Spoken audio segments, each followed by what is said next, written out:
I got an email from the teacher informing me that my daughter had neglected to do her assignment again. Felt like my head was going to explode. I was angry at the teacher for implying that I was slacking as a parent, and I was angry at my daughter for slacking. So when she came down, I pounced. Why can't you just get the work done? How hard can this be? Then I noticed tears welling up in her eyes. And I got this flashback to how I felt at her age every single time I got scolded. Ashamed, alone, defeated, feelings I carry with me to this day. And I had sworn I was never going to make my daughter feel that way if I could help it. Right now, I could help it. So I took a deep breath and I looked her in the eye and I said, how can I help? What could have easily become a heated situation of blame and shame became this beautiful moment of connection because I made the choice. And every parent in every moment with their teen has the same choice. We just don't always realize it. Often because we tend to blame the difficulty of raising teens on the teens. We try to mold and shape them into our expectations, and when they resist or don't fit, we get angry at them. And this starts the cycle of resentment and conflict and pain. But we can choose to break that toxic cycle. All we have to do is stop trying to control our teens and focus on what we can control, how we show up for them. How hard can it be? Well, there's 3 obstacles that just keep getting in our way: our beliefs, our assumptions, and our approach. Let's break it down. The first is our beliefs about teens as a whole. Everyone else is telling you that adolescence is this challenging period we just need to survive, that it's inevitable that they're going to rebel and push us away. And I am telling you, the teen years is a time we can feel most connected to our kids, that it is our greatest opportunity to ensure they thrive. The irony is, it's our very belief that the teen years are going to be tough that make them tough. Let me show you what I mean.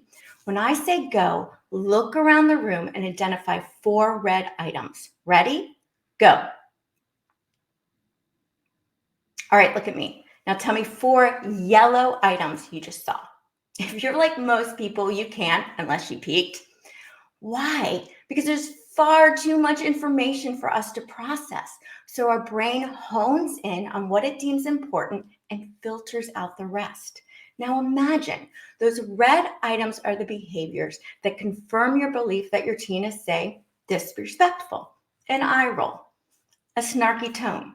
And the yellow items are behaviors that counter that belief: a flicker of hurt, a glance for approval. They're right in front of us and we miss them. The most heartbreaking part of this is that our kids inherit these negative beliefs about themselves.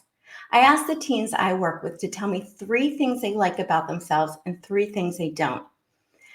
Many struggle to come up with just one positive thing, but that list of negative goes on and on. I'm lazy, I'm selfish, I'm messy. When I ask them, why do you believe this about yourselves? They shrug. My parents tell me all the time. Our focus feeds the very behaviors we're trying to prevent. So what if instead we became intentional at seeking out what they did right? I'm not talking about the A's or winning the basketball game. I'm talking about the important little things, like telling us a joke just to make us laugh, or remembering to put the dish in the sink. The more positive things we see, the better we feel about our kids, the better they feel about themselves, and more positive experiences we have. And now a new cycle has begun, and we're ready to tackle the second obstacle: our assumptions. My clients, Bob and Sandra, were concerned about the amount of time their son spent playing video games. They had tried setting time limits and shutting off the Wi-Fi, and their son kept finding a way around it. They were fed up. And I told them, it's not your son that's the problem. It's the assumptions you're making about him. Like, It's easy for him to do what you ask, but he's choosing not to, or he enjoys making your life miserable, or he's just trying to avoid his responsibilities. Now, seeing through the lens of how most of us view teens, these assumptions make sense. But let's step into his shoes. Repeat after me. Irish wristwatch, Swiss wristwatch. Most people stumble over that if they even attempt it. Would it be fair to assume it's because you're being lazy or disrespectful? No, but our assumptions about our teens are just as unfair. I've been working with teenagers for over 2 decades now, and I've got one of my own, and I'm going to let you in on a little secret. No teen wants to get in trouble or disappoint you. In fact, they crave your approval and acceptance more now than ever. But our negative assumptions don't give them a fighting chance. They tell me, no matter how hard I try, I get in trouble. I can't do anything right. I give up. What if instead of assuming the worst, we give them the benefit of the doubt and we listen to what they need? Bob and Sandra did, and they learned that their son was deeply depressed, and gaming with his friends was the one thing he looked forward to every day. He wasn't trying to be defiant. He was trying to feel better. And my daughter, she did do the assignment. She just couldn't get the help she needed to submit it online. So once we start listening to our teens, we're ready to conquer the third obstacle to connecting with them, our approach. I had another client, Carol, who was disgusted with her daughter's smelly, nasty room. But every time she tried to get her to clean it up, she had to go through the same song and dance. Nag, nag, nag, yell, yell, take her phone away. But it wasn't her daughter that was the problem. It was Carol's approach, which seems to be a very popular approach these days. Try to motivate your teen to do what you want by threatening a consequence if they don't, which is typically taking some form of tech away. Don't like their attitude? Take their phone away. Got a bad grade? Take their tablet away. The problem with this approach? It doesn't work.